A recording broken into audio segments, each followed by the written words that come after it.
Good morning, ladies and gentlemen. We welcome everyone to the fifth edition of Investor Education and Awareness Series by Aditya Birla Sun Life Mutual Fund in association with Outlook Money. Today, on the auspicious occasion of Dhanteras and Diwali, we bring to you a very special session on Path to Prosperity, Understanding Personal Finance this Diwali. I am Devjoy, your host for the session. Dhanteras, as you know, is celebrated to honor Lakshmi, the goddess of wealth and prosperity. It is considered an auspicious occasion and we purchase gold and silver on this day. Traditionally, it is believed that this activity brings more wealth and prosperity. This Dhanteras, however, is a special one which has been preceded by a pandemic leading to lower incomes, declining demand, falling economic activities, and reduced interest rates. While job losses and salary cuts were rampant, the stock markets have been defying almost all logics and taking investors on roller coaster rides. Many have lost money and are at a loss to cope with the changed scenario. In an effort to offer some guidance at this critical juncture, we have with us Mr. K.S. Rao, Head of Investor Education and Distribution Development, Aditya Birla Sun Life Asset Management Company. We welcome you to the show, Mr. Rao. Thank you so much. We also have Mr. Amit Trivedi, a thought speaker, trainer and blogger in the personal finance space.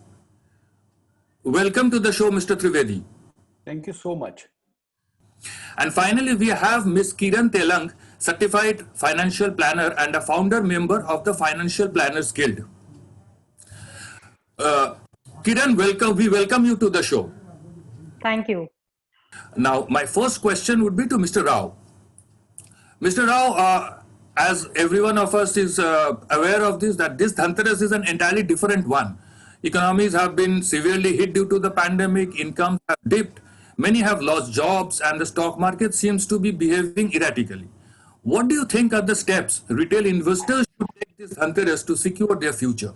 Good morning, and it's great to be here, and happy Dhanteras to each and everyone who is watching this and who is viewing little later. Great to be part of Outlook Money's partnership on this with Aditya Birla Sun Life Asset Management Company for Investor Education Initiative. I'm glad to have Amit and Kiran with us. Always, like it's a great pleasure to be. Yeah, I think Devjoy, you said it right. This year has been like no other. It is a difficult and different one. But most of the times the celebrations makes us to forget what has happened and we move to the celebration mode. And fortunately, markets have come back to the all-time high. And though Dhanteras we always look at as a gold, but Dhanteras is actually it comes from the spiritual angle. It is a Dhantrayodshi. Dhantrayodshi is nothing related to the gold, but it is about celebrating Dhanvantari. Dhanvantari is a lord of health. Probably the biggest, the gold part of our life is, you should possess a good health. And this Dhanteras, I can only say is we are traditionally buying a gold, and of course, gold is a traditional asset. It is a unique metal. It is a rare metal, and scientifically it will be defined as a malleable and ductable. But it's true. And whether I need to buy a gold at this point of time, if I am buying, what is the options available? Physical gold, or physical gold is a jewelry, and you do not know and how you need to store. And there are from the mutual funds, you have a gold ETF, and you also have a gold index fund. And the last one is the sovereign gold fund. I mean, which is getting close today. I think that's it's of course available, and it's a fund available for 8 years, and 8 years is the maturity period of the bond, and you get 2.5% return every year and capital gains free. That way you have a multiple options what to buy and what not to buy. And let us look at why I need to look at gold as a part of the portfolio. I mean, 10 to 15% of the portfolio, it's fine as an asset allocation, whether you are buying on Dhanvantari day, on Dhanteras day, or any other day. But let us not buy gold because the price has gone up high and there is a lot of news around. It is not so. And gold as a part of asset allocation, we can always look at. And last Dhanteras to this Dhanteras, gold has given little over 17.9% return. I'm sorry, it's the last 5 years, it has given little over 18% return. And पिछले धनतेरस से ये धनतेरस तक इसका return करीब 35% है. But whether it is happen for the next year, none of us are very sure. Gold is also as volatile as a stock market. Of course, it's also a hedge against, for me, equity is hedge against inflation and gold is hedge against inflation. And which one you choose, it's fine. I also look at gold not on the Dhanteras occasion as a gold, but I look at, for the financial planning per se, there are certain golden periods of our life. There are certain periods of, there is a golden age of life. You try to invest as much as possible in a right asset allocation. Of course, Kiran will be there as the financial planner. She can guide us. But which your golden age can become better. But if the gold as a precious metal you want to own, you can always own it in the form of gold ETF. And if you want to feel it's a precious, and I always believe you cannot put Excel sheet, you cannot put your emotions into Excel sheet. In such case, you want to buy a gold, you can choose ETFs as an option rather than the jewelry as an option, because you have an option to liquidate. And of course, if ETFs are also sometimes not sometimes ETFs also not liquid, in the sense I have to compromise on the price. There is and volumes are sometimes maybe less. And gold index funds could be the far better, though you may pay a little more. And choice to the investors is available. I mean, it's like today in India, roughly around like Indians are holding 132 lakh crores of the physical wealth, of which half of it, roughly 62 lakh crores, is in the gold. Whether we want to accumulate more, choice to us. And yeah, if the period is turbulence and if things is not because I need to buy, it need not be. I mean, even if you if somebody want to buy even a gram of gold, you can buy through the ETFs, right? That way I look at it. Thanks, Dave. So my logical question would be, since I mentioned earlier, and it's also a fact that many people have lost jobs and, incomes have come down, businesses are not doing well. So, this time not everyone might have that wherewithal to, purchase that precious metal. So what would be your advice to those segment of the population which has been traditionally buying gold? Maybe last year also they bought something, but this year it's very difficult for them. So what do you think they should do? David, it's always like a choice in life. It should not become, any tradition should not become compulsion for you get into the debt trap. And tradition, this is a celebration. And when you buy out of joy, you celebrate. When you buy out of compulsion, you pay the price. And I don't think, let us respect the tradition, let us respect. And I personally feel if you want to have, there is nothing called, if somebody is going to the scripture, my good friend Gaurav Mashruwala, who always says on that, scriptures have never prescribed something, we have added to it. And probably I say, then this Dhanteras, you focus on your health. And the biggest thing is, when it comes to the finances, you focus on your health insurance. Have you insured rightly? Have you protected? Have your immunity is right? Then forget other part. What is the most important today is you need to focus on your immunity, your health, and your emergency fund. That could be the golden period of life. It's and Dhanteras will come next, and you can always celebrate it. And it's if still somewhere instinct says I need to buy something, you can buy a fraction of it. It doesn't, again, scriptures will not prescribe आप एक ton gold खरीदने का है, आप एक ग्राम भी खरीद सकते हो. Yeah, and if I'm not wrong, anybody can buy a small bit of metal also. If he can't afford gold at this time, he might buy a small bit of metal, and that might suffice the tradition. Having said that, now going back to gold once again, how do you think is the gold market going to behave in the short to medium term? And what would be your advice in terms of investment in gold in the medium term? Yeah. I mean, Mr. Dev, I would like to say a few things. I am part of investor education over last 6 to 7 years, and it has become my part of life, and it's a mission.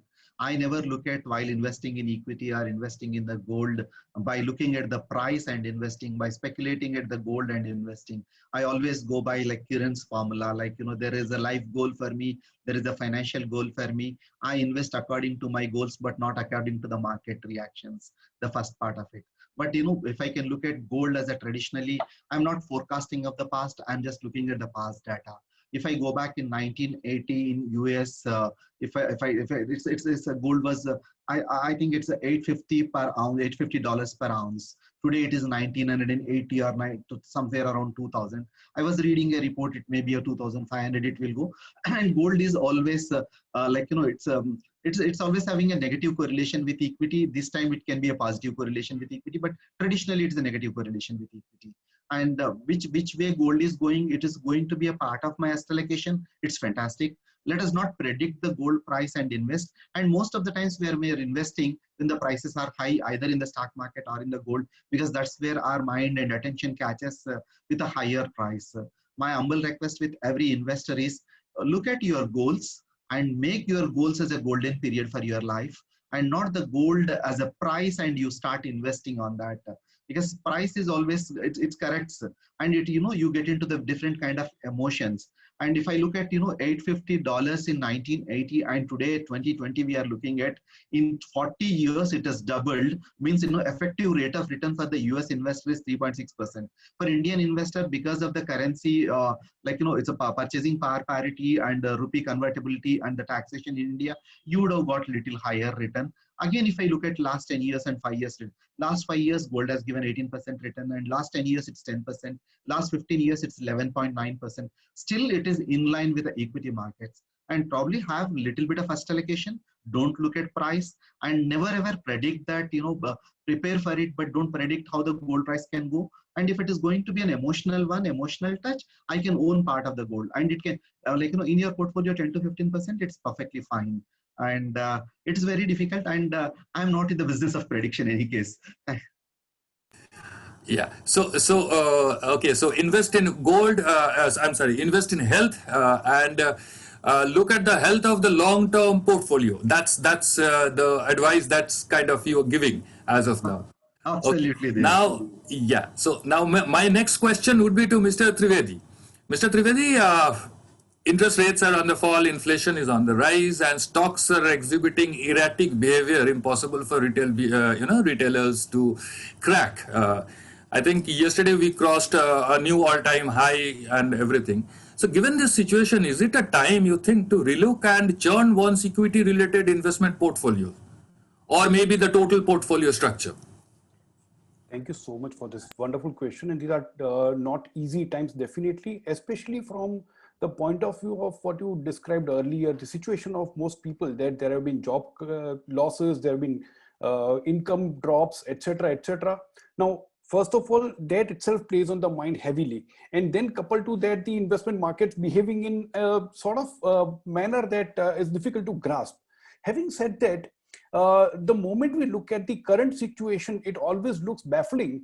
But if one looks at a longer picture and looks at the history, we've passed through many such periods where equity markets have been in turbulence, bond markets have gone haywire, inflation is currently, even while the inflation is rising, it's still at a very reasonable level, and we've seen inflation reaching double digits also in the past. Now, if you combine all that, then this situation today, if you look at the stock market, so somebody sent a message that roughly at around 12,500 of Nifty, 12,500 of Nifty, the COVID entered India. And today, around at 12,500 of Nifty, a vaccine is about to be announced, right? So we are at the same levels of Nifty. Now, the journey from that 12,000 was downwards. We don't know what will happen from here on. But what happens in a lot of situations is equity markets, in the short run especially, do not follow the fundamentals. They are precursor to the fundamentals. Very often, equity markets move ahead of the fundamentals. And just in the short term, generally, that's what is seen. But that short term is always highly unpredictable because it's based on the opinions of large number of people. We have to look at a bigger picture as an equity investor. And the general advice to people would be take a long-term view. If you believe in the growth story that India is, then equity market is a good place to be. The chances of inflation meeting returns are reasonably high. And again, I'm not even indicating very high returns. I'm saying inflation beating returns. Okay, so long as you are able to beat inflation, the wealth keeps growing, net of inflation. So that's number one. Number two, interest rates have come to reasonably low levels. Now that was also required because when the pandemic started, the economy was expected to get into negative growth zone, which actually happened. And in order to revive, the central bankers generally drop the interest rates. Unfortunately, the savers pay through lower income in that case. But even as we speak, the inflation is still marginally lower than the interest rates that you get in most of the places. So to that extent, even now, the interest rate is still positive adjusted for inflation. basically it may look very different, but most of the times it's not very, very remarkably different. One should simply go with one's own requirements, look at short-term requirements and put money in liquid kind of instruments. Medium-term requirements, look at debt instruments. Long-term requirements, look at gold or equity or real estate kind of investments. That's the standard prescription type I would suggest. As of now, could you give us a mix of the asset allocation one should ideally have given this situation? Percentage of asset allocation in different instruments. So there was an overall mix. Yeah. So the whole subject is known as personal finance, where the word personal comes before finance. It is always personal. So each individual situation, each family situation would be different. And the standard asset allocation that one would recommend would be applicable only in a few cases, but not in many other cases. So I would rather not suggest a standard allocation. I would say, again, go back to your own situation. It's a good idea to sit down and start with the very basic question: why is one investing? All of us are investing because today we have surplus, which we are going to use sometime in future. So what is that now to then? And then based on that, what's the return requirement? What's the risk that we can take? And what's the time horizon? A combination of these factors, and that would give my asset allocation. The moment you answer those questions, it'll give you your asset allocation, but there's no standard answer to that. Yeah, of course. So it'll depend upon you, as you correctly said, it'll depend upon the economic situation of the particular person. How much he's earning, how much has his income changed, and stuff like that. Absolutely. So I think all of you would agree that one should, of course, go to a financial advisor and take proper advice before making a churn, or maybe taking that decision as to how much to invest in which instrument. So now over to Ms. Kiran Telang. Ms. Telang, a lot of uncertainty has been looming large in the economy, and the introduction of vaccine, the India-China relationship, the recent US election, which is over now. That's good news. And economies worldwide are shrinking. Central banks are printing money, and so inflation rate is somewhere which we don't think should be where it is now. The list is a long one. So in this scenario, what are the triggers that investors should consider to make adjustments or changes in their asset allocations? The economic triggers, or the developments that one should keep their eyes open to and make necessary adjustments to their we understand that in the long term everything gets settled out. In the long term everybody's dead in economics, but in order to get that optimum return, so that my retired life, everybody's retired life is moderate and they can have what they need, what do you think would be your advice to the investors? What are the triggers they should look at? Thanks, Devjoy, for this question. So what I would say is that in the world, there is always something happening somewhere. So if you keep your eyes and ears open for everything, you will never be able to take a step forward, because it is all so disturbing, and you will always be in that cycle of fear and greed. You will be afraid what will happen next, and you will be greedy for what I can get more. So instead of focusing on the external parameters, what I would say is that people need to look at their own personal circumstances. So the triggers, as you mentioned, why should one change one's asset allocation, could be a change in the personal circumstances. Let me give you an example. If there is a goal coming up, say your child is going to go to college in a couple of years, maybe then 10th or 11th standard. So you need to have that money ready for the higher education. So irrespective of what's happening in the market, that money needs to be safe, because there is no plan B for that. So in that circumstance, you will obviously need to withdraw money from wherever you've invested and keep it in something which is probably not giving you a very high return, but which is safer, and the money will be available to you. It has to be liquid. So that could be one trigger. The second trigger I think should come from your own asset allocation and the corresponding valuations. So say for example, there is an asset allocation for someone which is 60% equity, 40% debt. Now in certain circumstances where the 60% equity has gone up to 80% because the markets have run up, the valuations have expanded, you need to reset that back to the original asset allocation. So that should be the trigger, irrespective of what events are happening, because events will happen in one country or the other.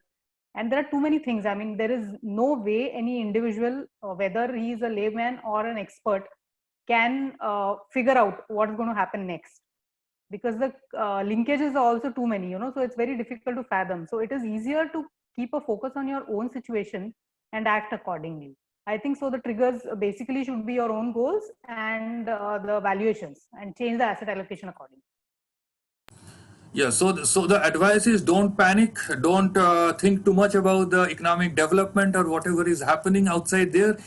Concentrate on your own future. That's the point, I guess. Absolutely. Okay, and so the next question would be, what is your advice to retired, recently retired individuals? Because these are the people who have recently retired. They've got some lump sum money, their life savings and everything. They may have planned something over the years, but now when at this juncture they're seeing, their plans might not work the way they thought it to be working, as because interest rates are down and all a number of assets wouldn't be giving the kind of return that they had expected in the past. So in this scenario, what is your advice to those individuals who've retired, let's say in the last 1 or 2 years, who've got a lot of money with them, but they don't know how to deploy it rightly, so that the rest of the life, without income from work or something, they can lead a decent life? So let me look at it at a broader perspective. Now, if you're talking about income, what can an individual do? There are only 3 things that they can do: either increase their income, decrease their expenses, or postpone their goals. These are the only 3 options that any individual has. Now, for a person who's retired, the option of increasing income is pretty limited. Either he has to utilize his skills that he has, or he has to take up some consultancy job, wherein some income comes through the job or consultancy that he or she is doing.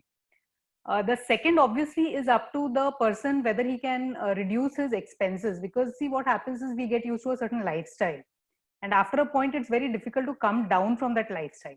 But looking at the current circumstances, I think that would be a better option. Otherwise, what happens is, in order to maintain a certain lifestyle, you run behind returns. Now those returns will obviously come with certain amount of risk, and it is very easy to get lured into get rich fast kind of schemes, and people lose their capital. So at this juncture, if somebody loses capital because they were behind those extra 1 or 2% returns, where do they go? I mean, it's very difficult. There are more people who are out to defraud you of your money in these circumstances, especially through various sources, either offering higher returns on schemes that are dubious, or giving you such offers which are too good to be true. So instead of going behind that extra 1 or 2%, it is better that you cut down your spending. So lifestyle expenses can be reduced. I mean, obviously what you need for a comfortable life has to be there, but other frivolous expenses can be cut down. The third option which I mentioned was postponing the goal. So postponing the goal again can be synonymous with probably taking up some kind of job for another 4 to 5 years, but that obviously would be applicable to people who are recently retired. Somebody who says 70, it will be very difficult for that person to get a job, or some kind of experiment in skill development or things like that. So I think these are the 3 things that people need to do. Now, as far as the interest rates go, for deriving income, traditionally people prefer to stick to fixed deposits or corporate deposits or things like that. So while you don't really have a control over that, what you can possibly look at is having a certain amount also allocated to equity, because people traditionally say that retirement, you should not have any money into equity, which is, I feel, very wrong. Because at a certain point, whatever you're deriving out of your fixed income is going to fall short.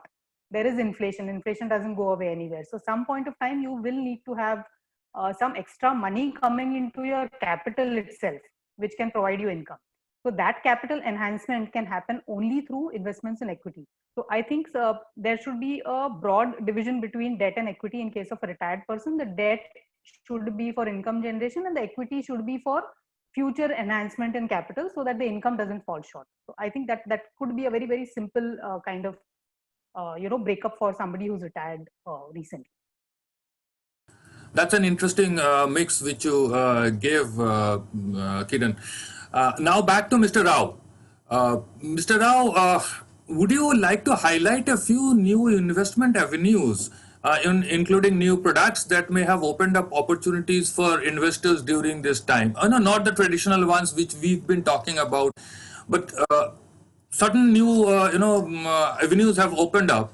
And would you advise investors to look at them, or would you ask them not to look at in terms of be safe with whatever you have and things like that? For example, investment in foreign markets, which has been opened up. Okay, it's for HNIs, but even nevertheless, what is your view on this? Yeah, thanks, Devjay, for that question. I mean, I always look at like this. I go with what Kiran said. I'll extend that word. When you are investing, it's your perspective, and there will be multiple opportunities keeps coming, multiple points of time. During the bull market, you get something. During the bear market, you get it. You spoke about foreign funds, the funds investing in the. It's another kind of diversification. If you are looking at as a diversification as a tool, you can definitely choose that as an option, but not that is the only option available to you. And any investment avenues which are coming to you, there is a traditional asset classes. Within the asset classes, how you are investing is the crucial one. But if you are overboard on anything which is not right, and it so happens, I'm also a from fund industry. I was part of a sales for many point of the times, and we come with the products during various times of periods of time. What is the flavor of the season? But flavor of the season need not be flavor of your goal, and you always should stick to your goals. And as a part of asset allocation or by part of a tactical call, if you are taking, it's fantastic.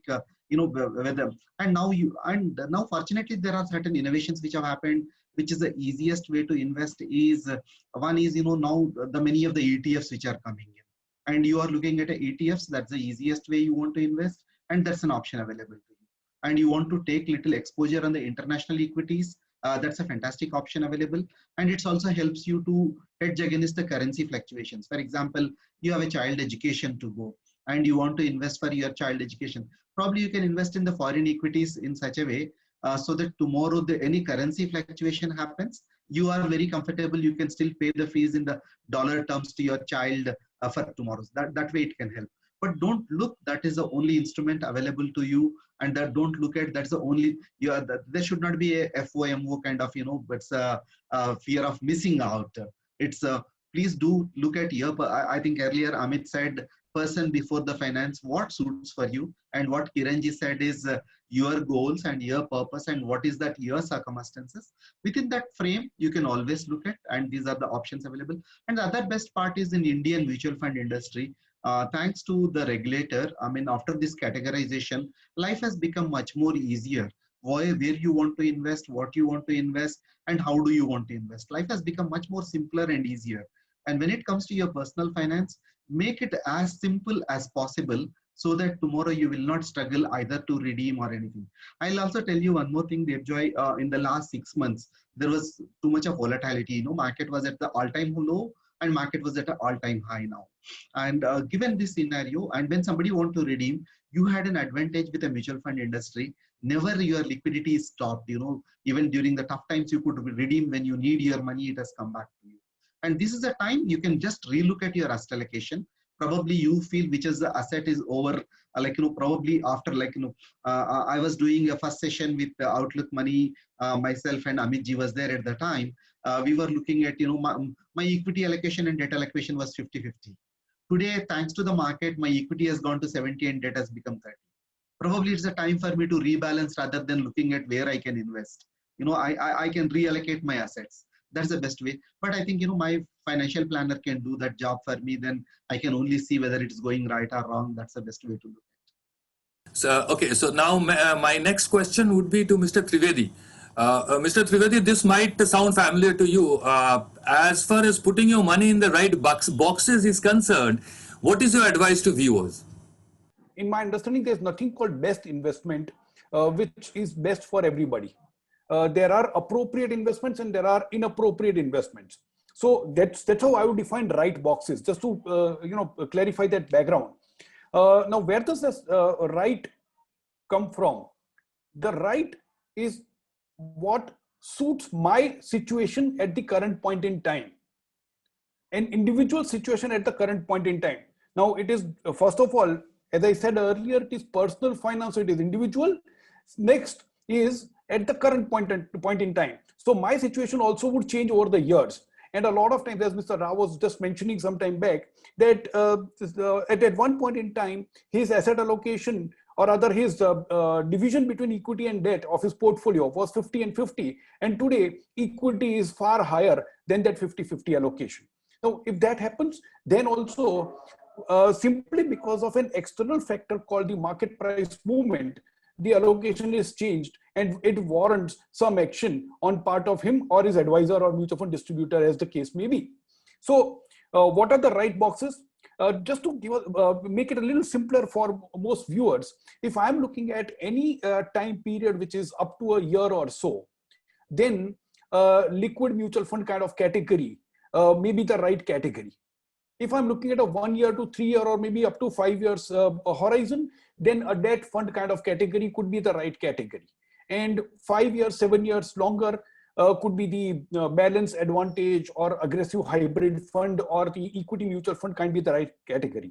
So that again, this again, I would say it's a broad guidance, not a fixed rule, but one can look at this and start allocating money in this fashion. Thank you very much, Mr. Trivedi. My next question is to Kiran. Kiran, what would be your advice this Dhanteras and in the future as far as do's and don'ts of investors are concerned? I mean, retail investors. What I would say is most important is that you avoid or reduce the amount of mistakes that you make in investing. So the mistakes come out because the risk reward is not properly understood. So every product has its own risk reward balance. So you first, I mean, the returns are obviously the first thing that people look at because it's simpler to understand, and that is what you're looking for eventually. So while you're looking at returns, don't forget the risk behind it. So whatever your seller might be telling you, dig a little deeper. So if you understand what the risks are, if you're willing to take, if you have the capacity to take that risk, only then enter into that kind of product. So I think this is one very, very important thing, especially in these times, where interest rates are very low and people are definitely scouting for some kind of better return and somewhere where they can make more money. So it's very easy for people to sell products which might sound very nice and which will be very easy to sell to gullible investors. So it's buyer beware. Please look at the risk before taking in plunge into any kind of investment. Correct. Okay, so now we have a few questions from our audience. Anshu Shukla from New Delhi asks, anyone can take this question. How much money should I have in my emergency fund? That's what Anshu wants to find out. Shall I take that one? Yeah, please, Kiran. So emergency fund, again, every time you ask a question, it's very customized, it is personal to your situation. Yes, of course. So the thumb rule is 3 to 6 months of emergency fund. That is what is taught in most of the personal finance classes. But it might not be true for everybody. Somebody who's in a government job will have a lesser chance of losing a job, so in that circumstance, that risk is lower. But somebody who's an entrepreneur would definitely have ups and downs in his or her business. So they will need a longer horizon where they will have some, emergency funds ready for use. Similarly, there are things you need to look at, like how many dependents you have. So in case there is a job loss or in case the primary earner is not able to earn the income, how will those people manage, your household expenses, your children's school fees, your health insurance premiums, your term insurance premiums, all those need to be paid. So look at all these aspects and then decide what will you be comfortable with. So in a lot of cases, in high earning families and families where probably there is only one primary earner, the requirement for emergency fund would be much higher than a simple 3 to 6 months of expenses. So you break it down into these aspects and then figure out what suits your requirement. Correct. Next question is from Satyam Chaturvedi from Noida. Satyam asks, this is basically a question of generation gap, actually. So the question goes this way. We have kept all the family gold jewelry in locker for many years. Is it wise to take it out and invest that money somewhere and start getting returns? our elders keep saying that do not touch that money, for that's for emergency. And Satyam wants to know how to break that mindset. So, who would take that question? Okay, so let me just try that. Yeah, okay. So first of all, gold as an investment versus gold jewelry. Gold jewelry is a consumption item. Use it, wear it, enjoy it, celebrate it, but don't treat it as investment. Simply because the moment you put it into jewelry, there is making breaking charges. There's a possible loss of metal. And the moment these things happen, they bring down the investment returns. Now, there's a historical background that Government of India at one point in time did not allow purchase of gold in any form other than jewelry. So there was a period of restriction, and we continue with that tradition even after the restrictions are lifted. There are means wherein you can use gold for the purpose of investment, like you and Mr. Rao were discussing earlier. You can buy gold coins, you can buy even gold bars, or for the financial instruments like sovereign gold bonds and gold ETF or gold mutual funds. So there are ways to invest. Now coming to the specific question of how do you change the mindset of the earlier generation? So that's an extremely difficult one. I think and that's where the term generation gap often comes from. And I happen to belong to the generation before Satyam's, probably. I'm just guessing, but it's very difficult to break that generation gap. A certain generation has grown up in a particular environment, a particular way, and things have worked in that manner. So it is difficult to give it up. Whereas you are growing up in a different generation, ultimately you have to sit down together and reconcile, with one another. And that's what I personally do in my family. But at the same time, even when we do that, at some time there is always a give and take. You give some, you get some. It's not an easy situation, but worth trying. May I add something to this? Slightly different perspective, probably. So, while I agree with what Amit has said, now where Satyam is coming from probably is that he's looking at lucrative returns that the other asset classes are earning.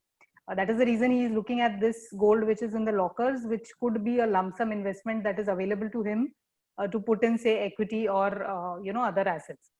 So instead of looking at it that way, because it's very difficult, as Amit said, to change the mindset, probably what he can do is look whether he is already doing enough from the income otherwise available to the family to invest in these other classes, other asset classes where he's looking to invest.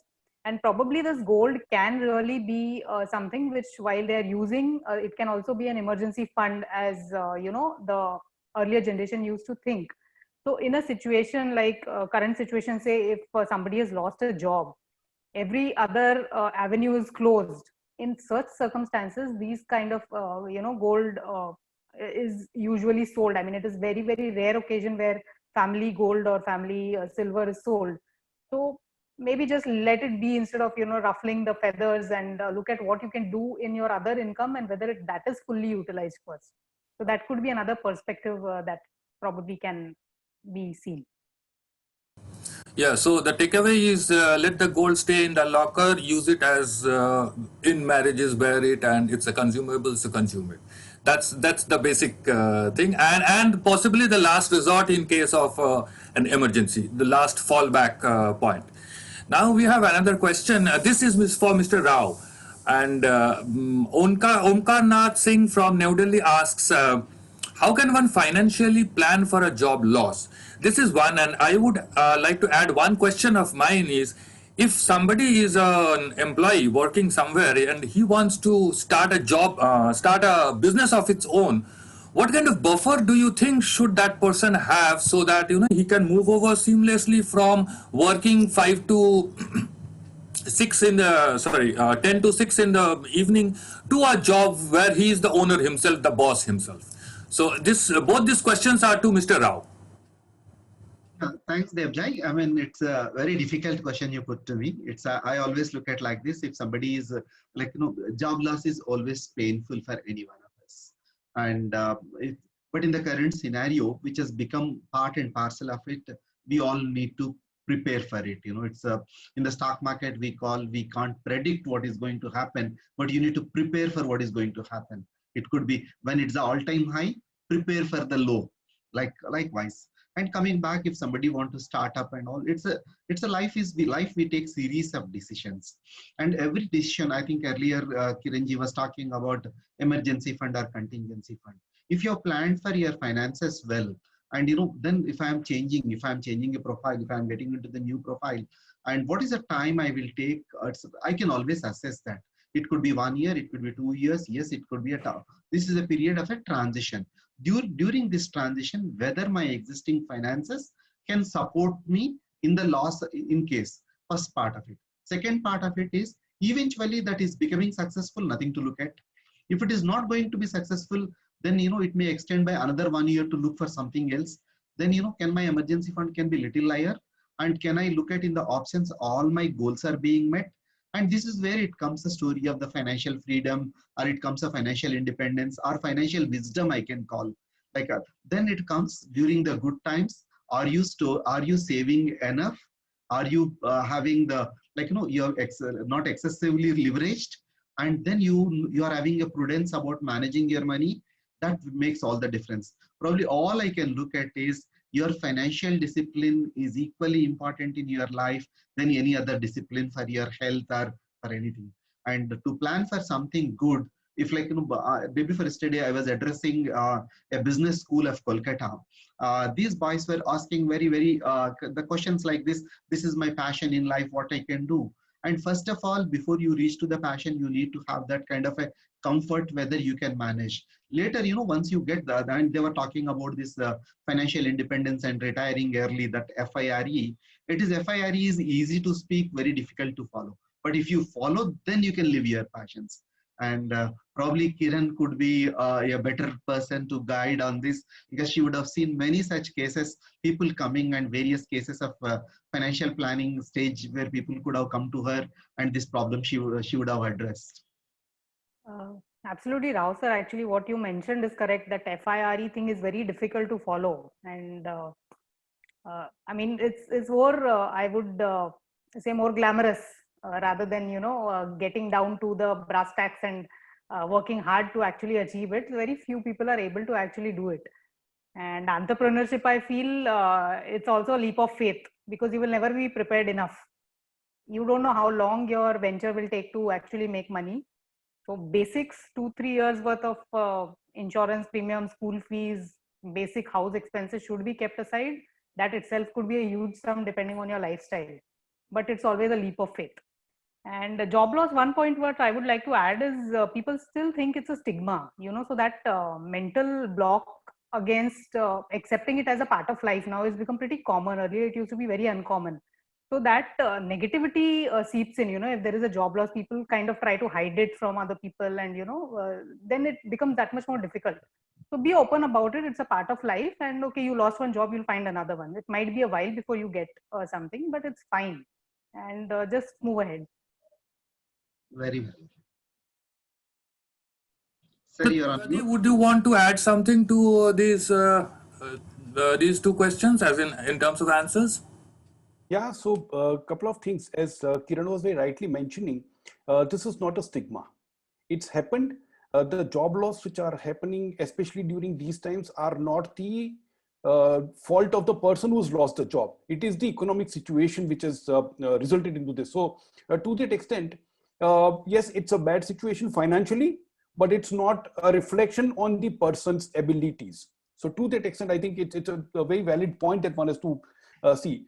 Secondly, leaving a job and starting on one's own, I'd like to share my own experience when I did it myself around 12-13 years ago. So what I done was I prepared my business plan and my financial plan both. And for whatever period, I was not expecting to become cash positive from the business. I had kept the emergency fund for that period. So instead of looking at a thumb rule, I said, let's put it in paper and see how much it works out to. Eventually, things turned in a very, very negative manner. Around 6 months after I quit my job, the global financial crisis hit, Lehman Brothers filed for bankruptcy. And my plans also started getting a bit difficult. But fortunately, a little bit of preparation. And there was a very small period of hardship, but otherwise things pass very smoothly. So anybody who's planning to quit a well-paying job or a stable job and getting onto one's own, a very strong advice would be go to a financial advisor, go to a financial planner, get your financial plan done. I did that. It paid off handsomely. Right. Thank you, Mr. Trivedi.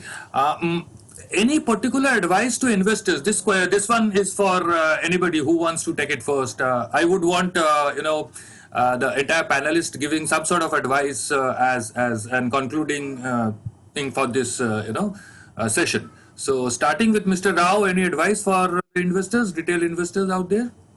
Yeah, first of all, Devjoy, thank you so much for being me on this panel, and Thank you. it is truly a joy for us with Dev today. It's this is a season like today it's being a Dhanteras and tomorrow being a Naraka Chaturdasi and Diwali, and traditionally we all used to celebrate this Diwali for 5 days.